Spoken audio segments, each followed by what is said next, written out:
Buenos días, amados hermanos. El Señor les guarde, les bendiga en este día del Señor. Les invito a que oremos antes de dar inicio a nuestra escuela dominical en esta mañana. Dios Todopoderoso que estás en los cielos, gracias por tu presencia en medio nuestro, Señor, por tu Espíritu Santo que nos guía al conocimiento de Jesucristo y de toda verdad. Gracias porque hemos podido adorar, Señor, por medio del himno. Y queremos seguir adorándote, Señor, por medio de tu palabra y que tú nos enseñes, nos instruyes, nos guíes a través de ella, Señor, para así continuar dándote siempre toda la gloria y la honra por medio de Jesucristo, nuestro único y suficiente Redentor. Gracias te damos, Dios del cielo. Amén. Bueno, hermano, hoy vamos a concluir con el favor de Dios el párrafo o el capítulo de la creación. Vamos a estar dando un repaso de la escuela dominical anterior antes de pasar a la segunda parte del párrafo, y vamos a ir haciendo un pequeño recordatorio. Dice el párrafo de la confesión, el que estudiamos la vez pasada: después que Dios hubo creado todas las demás criaturas, creó al hombre varón y hembra, con almas racionales e inmortales, haciéndolos actos para la vida con Dios, para la cual fueron creadas. Y lo que se enseñó de este primer párrafo, de esta primera parte del párrafo, vamos a resumirlo de la siguiente manera para que estén un poco en contexto los que vamos a estar desarrollando. Habíamos dicho que Dios creó directamente o diseñó e hizo con sus propias manos al ser humano. En Génesis capítulo 2, versículo 7 lo citamos y dice el texto que Dios formó al hombre del polvo de la tierra. Y esa palabra que está en Génesis, cuando dice que formó, en hebreo tiene el significado de moldear o dar forma. Y ese significado dentro de este contexto y de lo que nos muestra la raíz de esta palabra, pues, en su lengua original, apunta a la imagen de un alfarero, alguien que tiene una inteligencia para diseñar y el poder para hacer algo de acuerdo a su voluntad o a lo que él quiere hacer a través de eso que está formando, que está diseñando.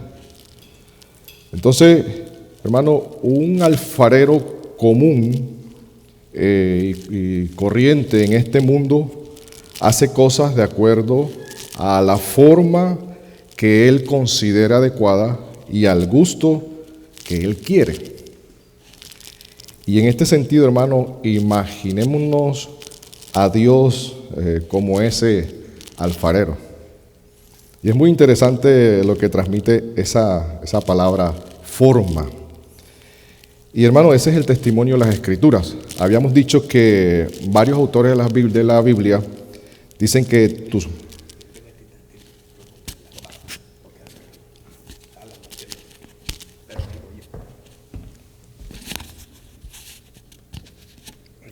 Gracias, pastor. Entonces, habíamos dicho que varios escritores de las Escrituras, valga la redundancia, habían escrito que tus manos me formaron, tus manos me hicieron, siendo concordante con Génesis.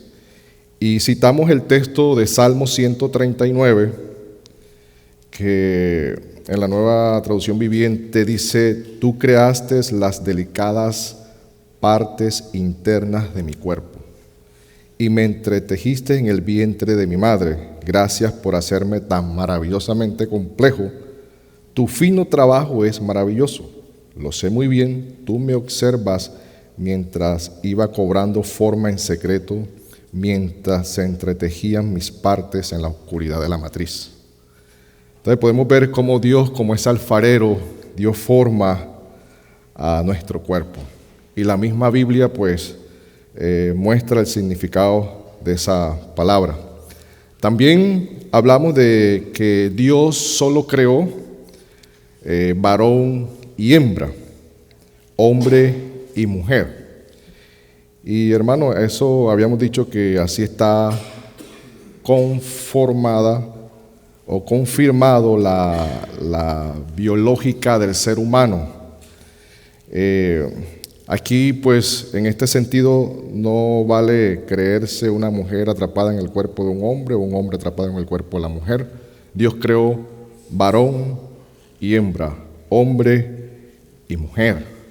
Y Dios en su providencia dio urólogo y ginecólogo. De ahí no hay más. Pero en la ideología de género se pueden inventar todo lo que quieran para justificar sus deseos y calmar sus conciencias, pues a lo último es ideología. ¿Y qué es ideología? Es el conjunto de ideas, pensamientos que caracterizan a un grupo de personas. Esto tiene que ver con el estudio de las ideas.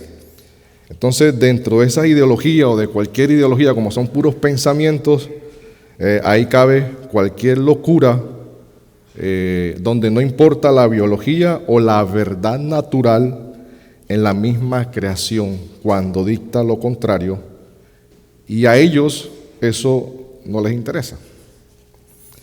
Y nosotros vemos a través de las Escrituras, cuando cita Romanos capítulo 1, versos 26 y 27, dice que los hombres y las mujeres dejaron el uso natural por el que es contra naturaleza.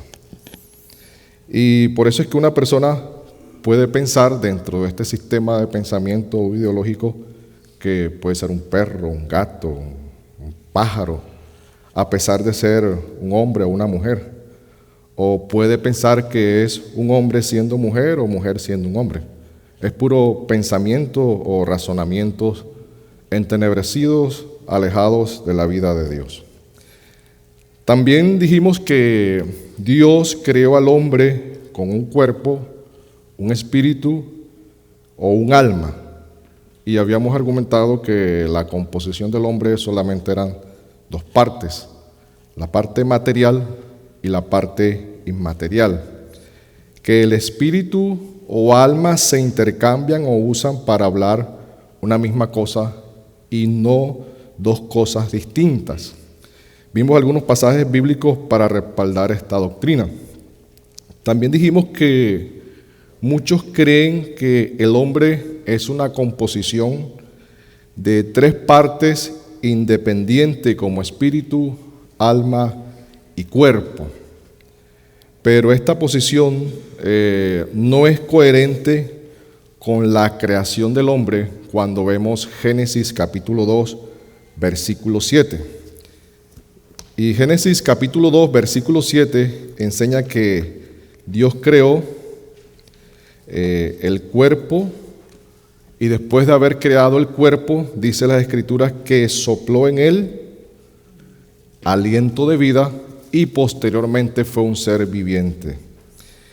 Y hermanos, el ser viviente que involucra sentimientos, emociones, voluntad, hace parte de ese aliento o espíritu de vida que Dios le dio al cuerpo en ese momento, que Dios sopló en la nariz del hombre. Y ese aliento de vida o espíritu de vida iba en un solo paquete: sentimientos, emociones, voluntad. Cuando Dios sopló en el hombre aliento de vida, ahí iba todo ese paquete completo. ¿Por qué decimos esto? ¿O por qué estuvimos hablando? La palabra ser, si usted mira Génesis capítulo 2, verso 7, para dar un poco más de claridad. Dice que entonces Jehová Dios formó al hombre del polvo de la tierra y sopló en su nariz aliento de vida, y fue un ser viviente, un ser. Y la palabra allí, ser, en ese texto, en hebreo es nepet, y tiene el significado de alguien que es racional, consciente, vivo. ¿Y cuándo sucedió eso?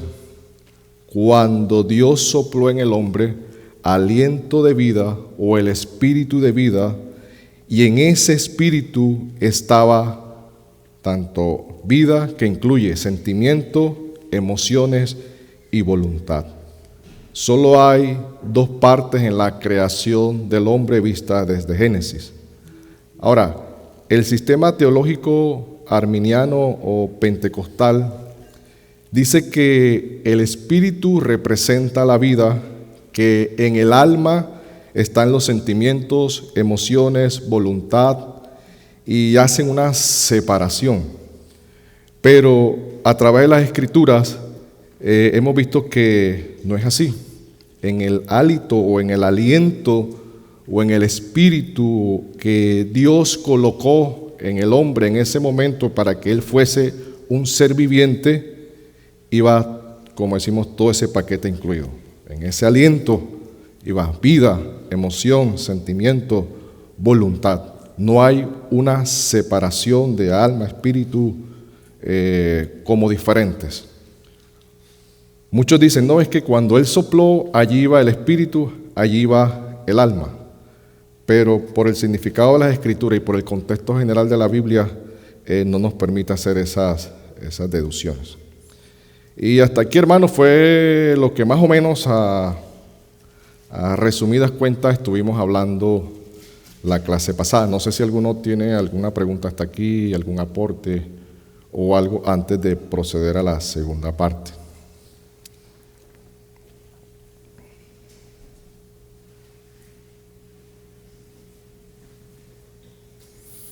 Si usted todavía es espíritu por un lado y alma por otro lado. Sí, hermano. El comentario que yo quería hacer era sobre la deidad de Dios, de lo que estuvo hablando la clase pasada. Y nosotros a su imagen fuimos creados, pero no es que nosotros tenemos esa deidad de Dios. El espíritu, el aliento que Él sopló en nuestras vidas, tampoco podemos tomar conclusiones de que nosotros somos iguales a Dios. Su deidad de Él es única y Él no tiene imagen, pero Él creó una imagen en nosotros para la gloria de su nombre. Así es, hermano, Él nos comunicó sus atributos en ese sentido. Bueno, entonces seguimos para la segunda parte.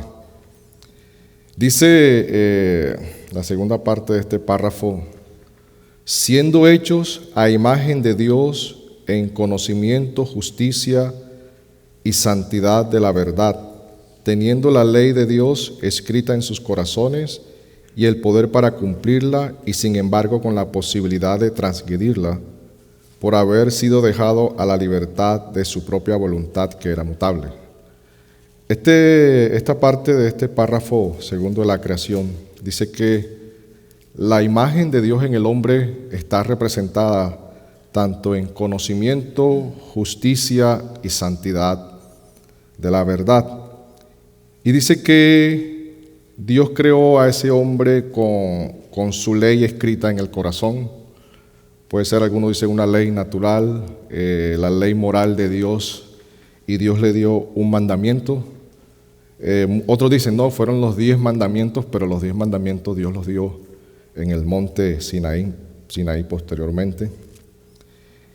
Y bueno, ahí mismo dice que le dio el poder, o sea, Dios creó al hombre con el poder de poder cumplir la ley que Él exigía en ese momento, el mandato, el obedecer.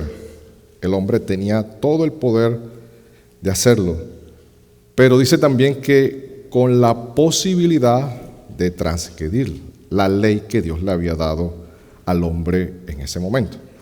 Entonces, y dice que por haber sido dejado a la libertad de su propia voluntad, que era mutable. Entonces está hablando que el hombre fue creado con una voluntad, con capacidad en ese momento de escoger, de decidir, que esa voluntad era mutable, podía cambiar, y que en esa imagen que Dios colocó en el hombre estaba el conocimiento, la justicia y santidad de la verdad.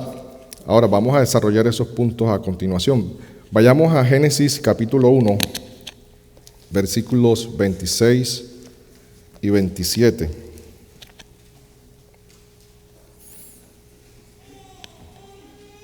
Dice la Biblia, Génesis capítulo 1, versículos 26 y 27. Entonces dijo Dios, hagamos al hombre a nuestra imagen, conforme a nuestra semejanza, y señoree en los peces del mar, en las aves de los cielos, en las bestias y en toda la tierra, y en todo animal que se arrastra sobre la tierra. Y Dios creó al hombre a su imagen, a imagen de Dios lo creó, varón y hembra los creó. Miren, es muy cierto que la imagen o la semejanza de Dios en el hombre está en la capacidad de señorear o de administrar la creación. Y eso pues creo que todos estamos claros en eso, porque Dios le dice para que señoree, para que administre. El mismo texto nos los deja ver o nos los muestra así. Pero para que el hombre pudiese desarrollar la capacidad de administrar la creación que Dios le había encomendado o por la cual Dios lo había colocado, era necesario que ese hombre fuese o tuviese un alma racional, fuese un ser pensante con capacidad de decidir y de dirigir en obediencia a todo lo que Dios le había encomendado. Y allí en ese momento el hombre tenía un conocimiento directo de Dios. Y en esa imagen que Dios nos colocó, también encontramos que tenemos pues un alma o un espíritu racional, que piensa, que aprende. Y hermanos, Dios creó un ser racional, un ser pensante, que aprende, que entiende, un ser que tiene conocimiento, que sabe. De lo contrario, ¿cómo hubiera existido una comunicación entre la criatura y su creador? ¿O cómo iba el hombre a administrar la creación o a entender lo que Dios le estaba ordenando? Dios, en esa imagen que Él transmite al hombre, lo dota de una razón, hermanos, y una conciencia justa y santa. En este caso les da o le transmite lo que nosotros conocemos como el atributo de la justicia y de la santidad con relación a su creador. Dios se las da, Dios le transmite de su justicia, de su santidad. Así como el creador es justo y santo, así tenía que ser el hombre justo y santo. Pero todo eso se perdió. Por eso ahora nuestro Señor Jesucristo, Pablo escribe a los de Éfeso capítulo 4, versículo 24, y vestidos del nuevo hombre que es creado según Dios. Miren lo que dice Pablo, es creado según Dios en justicia y santidad. Son los dos atributos que él muestra en este sentido, justicia y santidad de la verdad en el nuevo nacimiento. Ahora bien, Dios transmitió estos atributos al hombre para administrar la creación. La justicia y santidad, entre otros atributos. Pero con relación a estos dos atributos, el hombre gozaba de justicia y santidad, lo que muchos llaman original. Una justicia y una santidad original, propia, la cual no dependía de alguien externo, y externo entre comillas porque dependía de Dios, pero era una justicia y una santidad propia porque Dios lo había creado bueno en gran manera. ¿Se acuerdan cuando hablamos que Dios creó todas las cosas buenas en gran manera? El hombre tenía una justicia, una santidad propia, buena en gran manera porque así Dios lo creó. y la conservaría si obedecía el mandato de no comer del árbol prohibido. Hasta ese momento, ante los ojos de Dios, el hombre era ¿qué? Inocente, libre de toda culpa, libre de todo pecado. Después, hermano, de la caída, la imagen de Dios en el hombre quedó totalmente afectada por el pecado. Se pierde, y entendamos esto, se pierde el conocimiento sobrenatural de Dios. Dios crea al hombre con conocimiento de Él, pero se pierde el conocimiento sobrenatural de Dios. Cae de la justicia, cae de la santidad. Por eso Pablo escribe, no hay justo ni aun uno, pero queda un conocimiento natural dado por Dios en la misma creación y en la conciencia de los hombres. Eso es lo que le llamamos un conocimiento natural de Dios, hermano, y así lo confirman las Escrituras. El hombre pierde el conocimiento sobrenatural de Dios, pero en el hombre queda un conocimiento natural.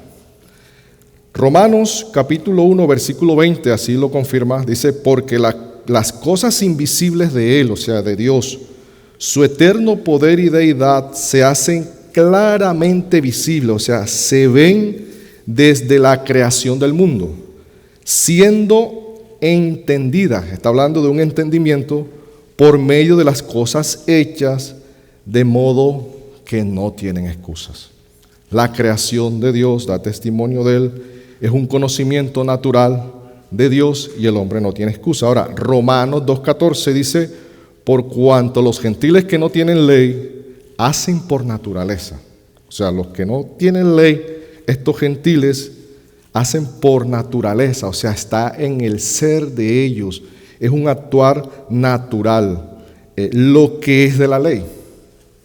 No tienen la ley, pero hacen por naturaleza lo que es de la ley, aunque no tengan la ley escrita en sus corazones, tienen las obras de esa ley. Y dice la misma Biblia, mostrando la obra de la ley escrita en sus corazones.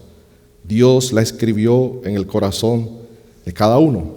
Hay una ley natural que nos dicta su existencia a través de todo lo que Él creó. Y dice, dando testimonio, o sea, habla, muestra, dice a sus conciencias y acusándoles o defendiéndoles sus razonamientos. Aquí está hablando de gente que no tenía la ley de Dios y está hablando de los gentiles y está diciendo de esos gentiles que hacen por naturaleza las obras que Dios demanda a su pueblo o a sus hijos y a sus escogidos, y dice que eso da testimonio a sus conciencias, o los acusa o los excluye.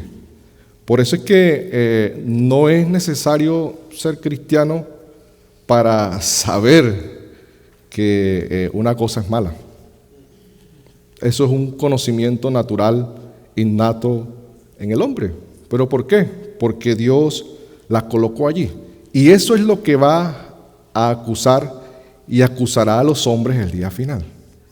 El hombre ante Dios entenderá que ofendió a Dios. Sus conciencias los acusarán o los excluirá de la ira. Entonces, Dios colocó eso en el hombre. Hay un conocimiento natural de Él. Pero después de la caída del hombre en pecado, la verdad y el conocimiento de Dios en el ser humano, en el espíritu, en el alma de usted y yo quedan a oscuras, quedan en tinieblas, quedan ciegos. O sea, las facultades del alma quedaron muertas para con su Creador, para conocer a Dios, para conocer esa revelación sobrenatural de Dios. Solamente se queda con lo natural. Por eso es que Romanos habla en 3:10, no hay quien entienda. Es más, ese es el testimonio de la Escritura en diferentes partes. Romanos 1:21 dice, pues aunque conocían a Dios, no lo honraron como a Dios ni le dieron gracia, sino que y mira lo que dice, se hicieron vanos ¿en qué? En sus razonamientos. O sea, no había una forma de razonar, de pensar con relación a la revelación sobrenatural de Dios. Y dice que su necio corazón fue entenebrecido. Ahora, dice 1 Corintios capítulo 4, verso 4, dice que en los cuales el Dios de este siglo ha cegado el entendimiento. Cegó el entendimiento, los dejó a oscuras. Y dice, ¿cuál entendimiento? Y dice, el de los incrédulos. Y Efesios 4:18 dice que teniendo el entendimiento entenebrecidos, ajenos de la vida de Dios, por la ignorancia que en ellos hay, por la ceguera de su corazón. Entonces miren cómo está involucrada esa capacidad del alma, de la mente, del ser humano. Hay una razón que está muerta, que está ciega, y habla de los ojos del entendimiento. Es como, usa una figura retórica ahí, es como si el entendimiento tuviese unos ojos, pero los ojos están ciegos. Eso es lo que la figura que usa Pablo. Sabemos que el entendimiento no tiene ojos, pero él dice, los ojos están ciegos, los ojos del entendimiento no ven, están entenebrecidos. Y por esa razón, hermanos, es que el apóstol Pablo, en Efesios capítulo 1, verso 17, dice que para que el Dios de nuestro Señor Jesucristo, el Padre de gloria, dice que os dé espíritu de sabiduría. El Padre, Dios, dé espíritu de sabiduría y de revelación. Pero dicen que en el conocimiento. ¿En el conocimiento de quién? De Él, de Dios. Y dice el 18, alumbrando los ojos de vuestro entendimiento. Allá tienen los ojos del entendimiento, ¿qué? Ciego. Acá dice que el Dios Todopoderoso es el único que puede alumbrar los ojos del entendimiento y dándonos sabiduría e inteligencia. Como si dijera, el hombre está, suena feo, ¿verdad? El hombre está bruto, algo así. El hombre no sabe, es ignorante, no entiende, no. Y prácticamente, bueno, la Biblia habla, es necio. Y el mismo Pablo escribe a los Corintios en la primera carta, capítulo 4, verso 6, dice, porque Dios mandó que de las tinieblas resplandeciese la luz. Miren, ustedes saben que en Génesis Dios dijo sea la luz y de las tinieblas resplandeció la luz. Pero miren cómo lo usa Pablo en este texto. Dice, es Él quien resplandeció en nuestros corazones. O sea, la palabra de Dios es la que trae luz a nuestros corazones entenebrecidos y ciegos. Y dice, para la iluminación ¿de qué? Viene nuevamente y dice, del conocimiento de la gloria en la faz de Jesucristo. Hermano, y Dios no anula la razón o el entendimiento del hombre. El pecado fue quien lo hizo. Ahora, esa razón o entendimiento están muertos. Su espíritu, su alma está muerta para ¿con quién? Para con Dios. Para con esa revelación sobrenatural. Necesitan ser alumbrados, iluminados. Necesitan la luz. Necesitan la luz. Ahora, ese conocimiento necesita tener o volver al verdadero conocimiento con que Dios creó al hombre en el Génesis. Y es, hermano, el conocimiento de la gloria de Dios en Jesucristo, por medio del cual fueron creadas todas las cosas. Ahora, hermanos, la justicia y santidad que el hombre perdió en Edén, ahora nos las es dada en Cristo. Cristo cumplió, Cristo pagó el justo por los injustos, el santo por los pecadores. Y usted y yo ya no gozamos de esa justicia o de esa santidad propia con que Dios creó y formó al hombre. Ya no es o ya no somos buenos, ya no somos inocentes, ya no somos justos, ya no somos santos. Ahora que somos injustos, somos culpables. El hombre cambió la verdad de Dios. ¿Por qué dice la Biblia? Por la mentira. En el Edén, Adán, hermano, dio culto a la criatura del diablo por medio de la serpiente antes de obedecer la verdad del Creador. Ahora es culpable. Ahora necesita la ayuda de alguien que abogue o interceda de forma externa para sacarlo de esa condición injusta, de culpabilidad, de condenación, de muerte, de pecado. Ahora depende de una justicia ¿qué? Externa, de una justicia de afuera. Y esa justicia, ¿quién es el único que la puede dar? Cristo el Señor. Adán, hermano, fue el único que tuvo justicia e imagen perfecta de Dios antes de la caída. Pues Dios lo hizo bueno en gran manera. Se le dio en el momento de crearlo. Pero la posteridad de Adán, o sea, usted y yo, en este caso nosotros, no la tenemos. Ahora nos toca una justicia externa. Por eso es que Cristo también se le denomina como ¿qué? Como el segundo Adán. Y eso es lo que nos da, todo ese contexto nos da el sentido de ese segundo Adán que nosotros necesitamos. El primer Adán no pudo. ¿Por qué no pudo? Porque pecó. La justicia y santidad de Dios. ¿Pero qué hizo el segundo Adán? Sí pudo. Cristo representa o lo llama ese segundo Adán. Pero en este caso, solo Cristo ahora es la única imagen visible de ese Dios invisible. Y es esa imagen la que ahora nos redime ante Dios. Miren, Dios cuando veía al hombre veía una imagen ¿qué? De justicia y de santidad. Pero ahora no ve eso. Y ahora Dios necesita, o bueno, Dios no necesita nada, pero ahora Dios nos ve es a través de la imagen de ¿quién? De Jesucristo. Es la imagen de Cristo ahora en nosotros. La imagen de justicia y santidad. Tu imagen y mi imagen no sirven. La única que sirve es la de el Señor Jesucristo. Y por medio de Él es que ha sido todo esto restaurado. Y hermano, hoy en día se habla de la razón, la fe, y la fe no anula la razón, sino que la ilumina.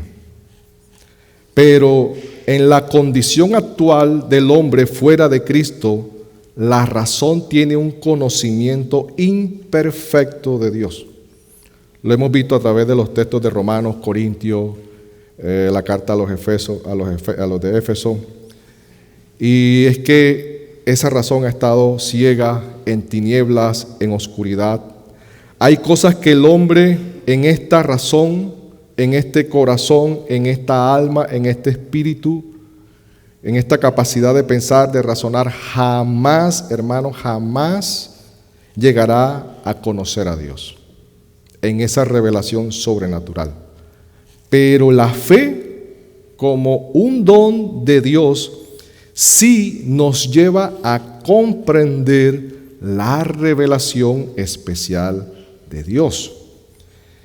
Y aquí es donde el Espíritu Santo ilumina toda esa alma, ese ser, ese espíritu muerto, y lo muestra hacia Cristo, dándonos el don de esa fe para poder comprender la revelación especial de Dios que el hombre perdió en el Génesis. Y esa revelación especial en Jesucristo, nuestro amado Salvador, hermano, no fue un plan B de Dios. Es más, desde antes de haber creado Dios todas las cosas, el propósito del Padre fue que nosotros como criatura conociéramos al Hijo. Porque el Hijo no es hijo cuando se encarna y nace de María. El Hijo preexistía como hijo desde antes de todos los tiempos. El Hijo no se vuelve hijo en el tiempo. Hay muchos que creen que el Hijo se vuelve hijo cuando nace, ¿no? El Hijo preexistía como hijo desde antes de morir. Y el propósito eterno de Dios fue que conociéramos a Cristo. Hasta ahí podemos llegar en esto. Entonces, cosas que por la sola razón no serían comprensibles, hermanos, por la fe sí lo son. Por la sola razón no es comprensible, por la fe sí lo son. Ejemplos: Jesús, Hijo de Dios, la encarnación de Cristo, la resurrección de Cristo, la redención de nuestros pecados, el nuevo nacimiento, la Trinidad. Cosas que por la razón no son solamente comprensibles, solamente a través de ¿qué? De la fe, pero una fe que ilumina también esa alma y ese espíritu que ha estado muertos. Y podemos decir que hay un conocimiento que es común en toda la raza humana, y es el conocimiento natural de Dios por medio de las cosas creadas a través de esa ley de la moralidad en todo hombre, o las obras escritas en el corazón de los hombres. Pero aún ese conocimiento natural en los hombres, en aquellos que no son creyentes, no pueden ver el conocimiento o tener el conocimiento sobrenatural de Dios. Pero tampoco serán inexcusables ante Dios el día que Él juzgue todas las cosas. Fíjense, tienen un conocimiento natural en el cual no dicen, no, yo soy libre porque no, o sea, eso atestigua. Pero tampoco son inexcusables. Están condenados y necesitan ser iluminados por medio del Espíritu de Dios. Pero hermanos, la fe como un don otorgado por medio del Espíritu Santo es usado por medio de este Espíritu, el Espíritu de gloria, el Espíritu de Dios, para iluminar nuestra razón y nuestro conocimiento en Jesucristo a través del nuevo nacimiento. Y eso lo cambia todo. Y todo esto es de Dios, no es atribuido a la razón, a la capacidad, a la obra humana, a que yo concluí que así es obra de Dios y no de los hombres. Hay una limitación en esa razón, en ese espíritu, en esa alma, pero el Espíritu de Dios, por medio del nuevo nacimiento, a través de la fe, la ilumina. Por eso hablamos de una revelación especial de Dios. Necesitamos la revelación especial de Él a aquellos que Dios ha escogido antes de todas las cosas. Dios decide revelársele a ellos solamente. Miren, en los primeros siglos del cristianismo, ya vamos terminando para darle paso. En los primeros siglos del cristianismo habían cristianos, como el caso de Tertuliano, que solo era fe y anulaba la razón. Solo era fe, no, a mí me importa la fe, la razón no importa. Otros dijeron que la razón no hay que anularla, simplemente está muerta, ciega, a oscura, y necesita ser iluminada por medio de la obra del Espíritu Santo. Hermano, y ese debate duró por algún tiempo y actualmente ha estado presente en algunos círculos. Se niega, es solo fe, la fe anula la razón ayuda a la fe ayuda a la razón, lo que sabemos que es una obra directa del Espíritu de Dios, haciéndonos nacer de nuevo y dándonos la fe como un don de Dios para salvarnos. Miren, cuando la razón es coherente con la fe, en ese pensamiento no hay problema. Pero cuando la razón es contraria a la fe, nos quedamos con los postulados de la fe, lo cual es coherente con la revelación especial de Dios en su palabra. Y ya, y no ha pasado nada, hermano. Si eso concuerda lo que tú estás enseñando, piensa, dice, con lo que las Escrituras dicen, ok. Pero si tu razonamiento va en contra de un postulado de fe, un ejemplo, que alguien diga, no es racional pensar en la resurrección. Ellos se van hacia su razonamiento entenebrecido. ¿Por qué? Por X y Y motivo no tengo esto, lo otro, tal, las pruebas, todo lo que sea. Hermano, ¿con qué nos quedamos nosotros? Con lo que la fe nos dicta a través de lo que Dios ha enseñado en su palabra. Pero la fe no es de todo. La fe es un don de Dios. Pero sí sabemos que Dios dotó al hombre de justicia y santidad. Y por eso es que el hombre tiene la capacidad de saber, comprender, entender, y ese conocimiento, o en ese conocimiento, podía escoger o dejar a Dios antes del pecado. Recordemos que Adán y Eva escogieron desobedecer a Dios antes de la caída. Ellos tenían esa capacidad, eran mutables en su voluntad. Y dice Génesis, y vio la mujer que el árbol era bueno para comer y agradable a los ojos, y árbol codiciable para alcanzar la sabiduría, y tomó de su fruto y comió, y dio también a su marido, el cual comió así con ella. Ellos tenían esa libertad de escoger. Y hermanos, muchos interpretan la libertad de escoger en este pasaje, pero aplicándolo después de la caída. Pero esto fue antes del pecado. Ahí quieren hacer ver al hombre que tiene una capacidad para escoger a Dios o dejarlo basado en ese texto. Pero ese texto nos muestra que la capacidad que Adán tuvo para escoger, o Eva, a Dios, fue antes de ¿qué? Del pecado. Ya no podemos aplicar escoger a Dios después del pecado.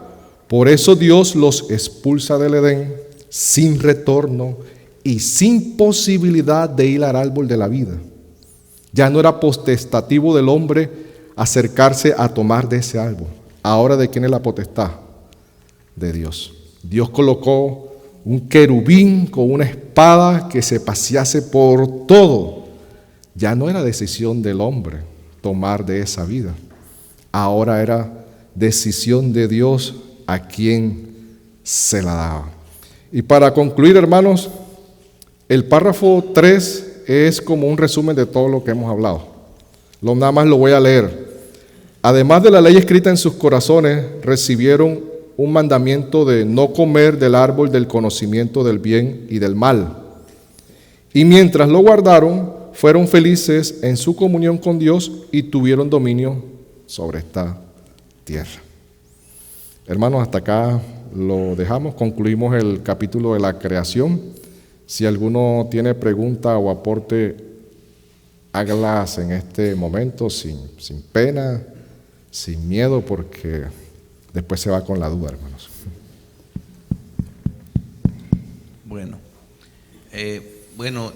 Se me hizo bien interesante, por ejemplo, lo que estuvimos viendo del mensaje, cómo se fueron sumando las doctrinas. Una doctrina y luego sumaste otra, y entonces las doctrinas fueron comparadas con la enseñanza de los apóstoles. Estabas interpretando a Génesis con los apóstoles, lo cual es correcto, así debe de funcionar. Entonces, también cuando mencionaste el uso correcto de la razón, esa es otra de las reglas hermenéuticas que constantemente tenemos que recordar, ¿verdad? El uso correcto de la razón. ¿Qué quiere decir? Que la razón no interpreta las escrituras, ¿verdad? Sino que cree razonablemente a la Escritura. Así es. Ese es el uso correcto. Ahora, el uso incorrecto de la razón es que tú razones algo que la Biblia no dice. Eso es incorrecto. Entonces, esa regla hermenéutica la tocaste, y también sumaste las doctrinas. ¿Y por qué es importante sumar las doctrinas? Porque entonces tenemos un conocimiento claro de Dios, porque la Biblia dice clarito en 1 Corintios 2, dice que el hombre natural, ¿verdad?, no percibe las cosas que son del Espíritu de Dios y no las puede entender porque para él son locura y porque no tiene el Espíritu. O sea, el hombre natural no puede entender eso, tiene que tener el Espíritu para que el Espíritu acomode lo espiritual a lo espiritual. Luego también vimos en Juan 8, 43 y el 44, dice: porque no podéis entender mi mensaje, porque no podéis escuchar mi palabra. ¿Eso qué te convierte? Vosotros sos hijos de vuestro padre el diablo. O sea, porque no puedes entender. Entonces nosotros venimos a este punto donde decimos, bueno, ¿dónde está el libre albedrío? ¿Verdad? Claro que existe el libre albedrío. Lo glorioso de nosotros es que sí sabemos enseñar esa doctrina. ¿Por qué? El hombre es libre de hacer lo que quiera, ¿verdad? El hombre es libre de hacer lo que quiera, pero siempre va a actuar de acuerdo a su condición de pecaminosa si no es redimido, y si el hombre es redimido va a ser guiado por el Espíritu Santo. Y también por eso vemos nosotros ese texto de Hebreos 13 del 20 al 21, ¿verdad? Donde dice bien clarito: haciendo Él en nosotros lo que es agradable delante de Él, su voluntad, Él en nosotros para la gloria de Él. O sea que es el mismo Jesucristo que se encarga de eso. Entonces, lo más sorprendente, y es otra doctrina importante, que Dios es soberano, hace su voluntad en cada uno de nosotros, haciendo nosotros lo que queremos. Sí, eso sí. También es vital que lo entendamos. Sí, Dios es soberano, aun cuando un hombre lo niega, aun cuando un hombre le grita en su cara a Dios, o le grita a Dios que no existe. Dios está haciendo la voluntad de Él en ese hombre, aunque no lo crean. En las guerras, en todo lo que pasa, lo estamos viendo, ¿verdad? Vimos que Dios tiene un reinado universal y eso es importante. Entonces es importante ir sumando doctrinas, ir guardándolas, siempre y cuando estén verificadas y certificadas por la doctrina de los apóstoles. Así es, pastor, gracias.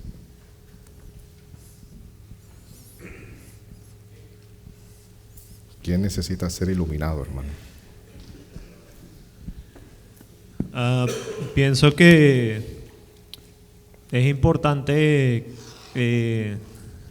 mucho este estudio porque le da una claridad a uno desde lo que sucedió desde el principio, ¿verdad? Y muchas veces es lo que se necesita comprender, claro, por medio del Espíritu Santo, lo que sucedió con el hombre para saber cómo funciona ahorita el hombre y el sistema. Y también es muy importante porque así nos damos cuenta si realmente pues uno cree, porque ¿a qué nos está llevando ese conocimiento? Y como tú lo dijiste, al conocimiento de Él, de Jesucristo. Entonces hay muchas personas que dicen creer y que tienen al Espíritu, pero no los llevan a ese conocimiento. Y les enseñan en otras iglesias, otras denominaciones, pues a creer en una fe antropocéntrica, centrada en el hombre, y que no tiene nada que ver con el Evangelio. Entonces, ya cuando tú abarcas todos esos puntos, desde la caída hasta Cristo, entonces uno se da cuenta que pues la verdadera fe es esa, la que te lleva a Cristo, a reconocerle, a humillarte, a aceptar todo lo que Él demanda. Entonces, por eso es que me parece relevante. Hay veces que hablas con personas y sí creen y dicen que tienen el Espíritu, pero cuando indagas un poco más, pues te das cuenta que no hablan por ningún lado de Cristo, mejor dicho. O sea, no dicen nada, no, todo es centrado en lo que quieren, en sus propósitos, en sus proyectos, en lo que quieren lograr. Entonces ya tú dices, no, bueno, pues eso no es una fe verdadera. Por eso es que me parece muy importante. Gracias, hermano. Hay un texto que dice el necio en su corazón, no hay Dios. Y es desde el mismo ser del hombre que necesita ser transformado, y solamente es la obra del Espíritu del Señor y solamente Cristo. No hay más nada más nadie. Creo que hablamos que la vendedora de púrpura dice que el Señor abrió el corazón de ella. O sea, no fue que no le da no le da la relevancia a que la vendedora de púrpura fue la que creyó, sino que el texto dice Dios abrió su corazón.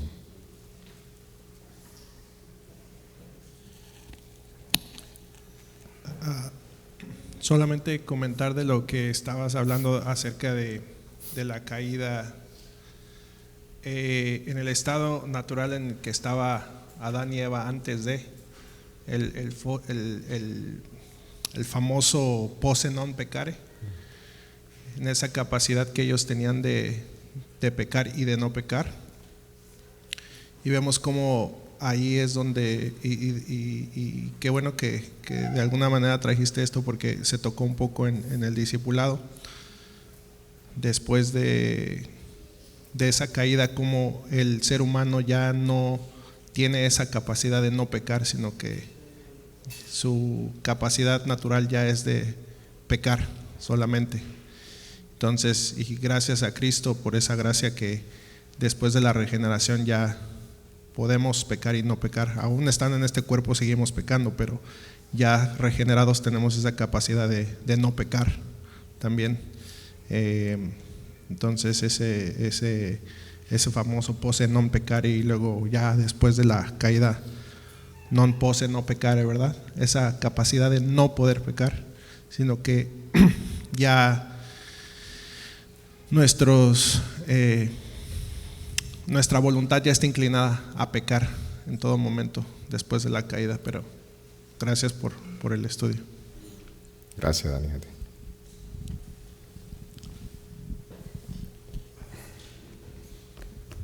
Bueno, hermanos, Pastor Ricardo. Y bueno, ya que estuvo todo bien esto, hermanos, creo que lo entendieron. También quisiera que no quedara nada suelto en cuanto a la estructura, de la forma de que es el hombre, ¿verdad? Quedamos bien claros de que el hombre, la Biblia lo enseña, porque ahorita lo repasó, pero él ya abundó en todos los textos que el hombre es una parte material y una parte inmaterial. Y que el texto famoso de la doctrina, porque es un texto doctrinal que dice todo tu ser completo, cuerpo, alma y espíritu, eso es lo que dice. Así que no empiecen a que no, aquí no dice que porque el griego, que porque el hebreo, no, eso dice y eso es. ¿Qué es lo que estamos viendo ahí? Bueno, otra doctrina más. ¿Cuál es? Que de alguna forma en todos los hombres que somos alma y cuerpo hay un espíritu que nos guía. O sea, el espíritu del diablo que opera en los hijos de desobediencia, Efesios 2, ¿verdad? O el espíritu de Dios, que son las arras de nuestra garantía, y que es la luz de Dios en el creyente. Por eso el creyente dice, Juan, que no peca, y Juan dice que sí peca. El que peca es el hombre de afuera, como lo dice la lucha interior con el pecado, Romanos 7. Descubrí dos hombres, uno interior que no peca y se deleita en Dios, y el externo que peca. O sea, por eso es necesaria la resurrección, para que la muerte sea derrotada finalmente, como lo vamos a ver ahorita en el mensaje. Así que nos debe de quedar claro que lo que Pablo está diciendo, lo que vio Pablo allí, que un cristiano, ¿verdad?, verdadero, que nació de nuevo, su cuerpo, su espíritu, su cuerpo y su alma, y el Espíritu de Dios que mora dentro de él, están sintonizados a obedecer a Dios. Y Pablo nos llama que lo hagamos también en el cuerpo, no tan solo en la alma, porque también el cuerpo le pertenece a Dios. Dice, glorificad pues a Dios en vuestro cuerpo y en vuestro espíritu, los cuales son de Dios. Así que este cuerpo va a resucitar, y igual que el alma que siempre no muere, y entonces que nos quede clara todas esas enseñanzas, para no cambiar por una cosa a otra, no agarrar una y soltar el otra, sino las dos. Así es. Gracias, pastor. Oremos para terminar. Dios Todopoderoso, que estás en los cielos, gracias te damos en Jesucristo nuestro Señor. Gracias por tu Espíritu Santo, Señor, en medio nuestro, y que tú nos continúes ayudando a través de tu palabra a conocerte mucho más por medio de ella, Señor, y adorarte, exaltarte cada día. Gracias por este tiempo, te damos en Jesucristo, nuestro único y suficiente Salvador. Amén.